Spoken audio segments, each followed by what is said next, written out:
hadirat Allah Subhanahu wa Ta'ala. Salawat serta salam semoga tetap terlimpahkan kepada suri tauladan umat manusia, tokoh paling berpengaruh di dunia, yaitu baginda Rasul Muhammad Sallallahu Alaihi Wasallam. Bung Karno, Presiden pertama Republik Indonesia, dalam sidang persiapan kemerdekaan Republik Indonesia 1 Juni 1945 pernah berkata, negara kesatuan Republik Indonesia ini bukan milik suatu golongan, bukan milik suatu suku, bukan milik suatu agama, bukan pula milik suatu adat istiadat, tetapi milik kita semua. Betapa tidak, hadirin, negeri kita tercinta ini tidaklah ada duanya. Lebih dari 250 juta kepala dengan pemikiran berbeda, bahasa yang berbeda, suku bangsa yang berbeda, bahkan agama yang berbeda, bisa hidup berdampingan di sebuah negara dengan kepulauan terbesar dunia. Tidaklah mungkin bangsa ini dapat terus bersatu dan berjuang bersama tanpa adanya rasa toleransi. Namun sayang, hadirin, isu agama dan budaya masih menjadi bahan bakar utama bagi para oknum yang ingin memecah belah dan memporak-porandakan bangsa. Mulai dari oknum yang mengaku-ngaku membawa pesan agama, melakukan aksi kekerasan atas nama agama, menyebutkan kebencian dengan mengumbar isu sara. Betul, hadirin?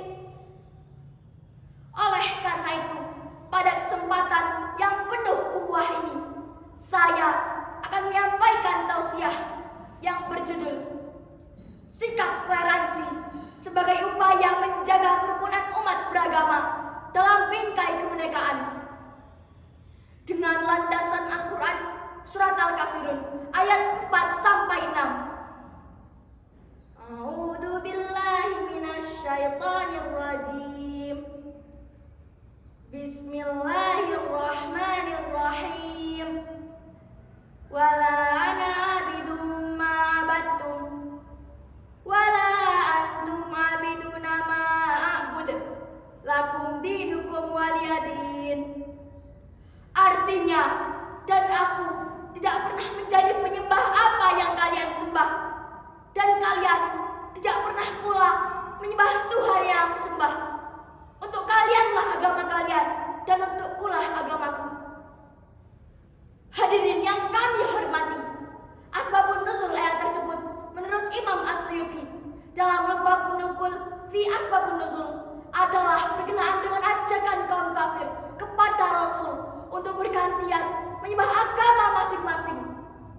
1 tahun menyembah Allah dan 1 tahun menyembah berhala.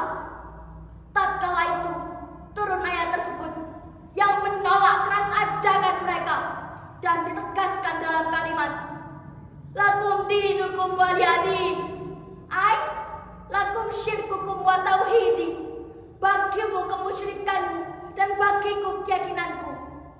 Demikian penjelas Imam Ali Asy-Syabuni dalam kitabnya Safwatut Tafasir. Bila ayat tadi kita kaitkan dengan kondisi saat ini, istilah toleransi dalam kebinekaan bangsa ini tidak jarang terdistorsi dan didramatisasi menjadi serial yang penuh intrik.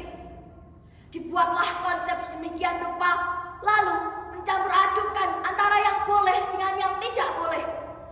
Belum lagi, makna toleransi juga dibuyarkan oleh sikap antipati antara penganut satu agama dengan agama yang lainnya yang tak jarang berujung anarki. Kita pun menyaksikan kebakaran Masjid Tolikara, Papua, kerusuhan di Poso karena konflik agama. Bahkan sampai saat ini, konflik agama yang kontroversial dan panas di Indonesia masih kerap terjadi. Lalu, bagaimana dengan Indonesia yang katanya Bhinneka Tunggal Ika? Oleh karena itu, hadirin, kita sebagai umat Islam, agar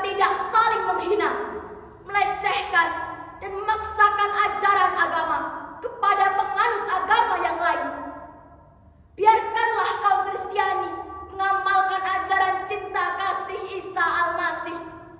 Silahkan umat Hindu mengamalkan ajaran Veda Vegenta Rasi Agatya.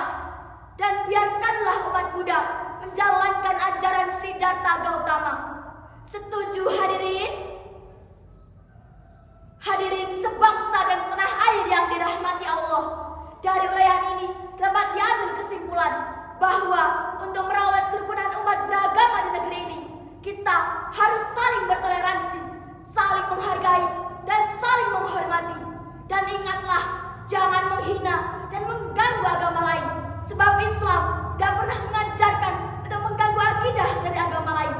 Jika sikap ini kita budayakan, insya Allah masyarakat beriman dan bertakwa akan terbentuk dan kerukunan umat beragama akan terwujud.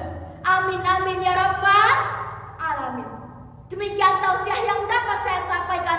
Mohon maaf apabila ada kesalahan. Wassalamualaikum warahmatullahi